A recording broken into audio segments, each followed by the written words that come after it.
বৃষ্টি আর পাহাড়ি ঢল থামায় সিলেটের সীমান্তবর্তী এলাকাগুলোতে কিছুটা উন্নতি হলেও নিম্নাঞ্চল এখনও প্লাবিত রয়েছে।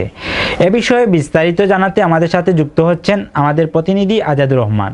তো আজাদুর রহমান, আপনি এই মুহূর্তে কোথায় অবস্থান করছেন এবং সেখানকার কীরকম পরিস্থিতি রয়েছে জানাবেন।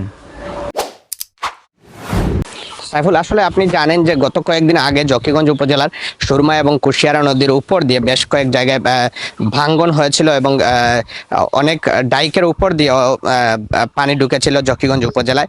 জকিগঞ্জ উপজেলার বিভিন্ন অঞ্চল আসলে প্লাবিত হয়ে যায়, তারপরে ধীরে ধীরে অন্যান্য অঞ্চলে পানি কমতে থাকে, কিন্তু নিম্নাঞ্চল হচ্ছে শাহগলি এবং শাহবাগ এলাকা। তো এইসব এলাকায় আসলে উপরের পানিগুলা নিম্নাঞ্চলের দিকে আসে এবং অনেক জায়গা প্লাবিত হয়ে যায়।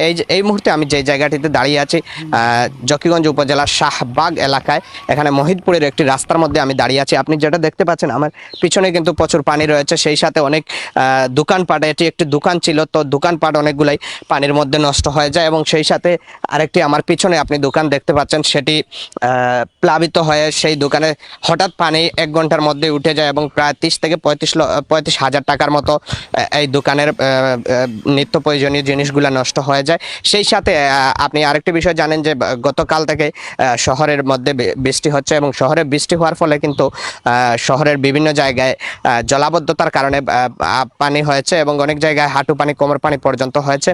আমরা এই শাহবাগ এলাকার জুনায়েদ সিদ্দিকী সাহেবের সাথে আসলে এই বন্যায় কতটুকু ক্ষতি হয়েছে সেই বিষয়গুলো আপনাকে জানানোর চেষ্টা করব।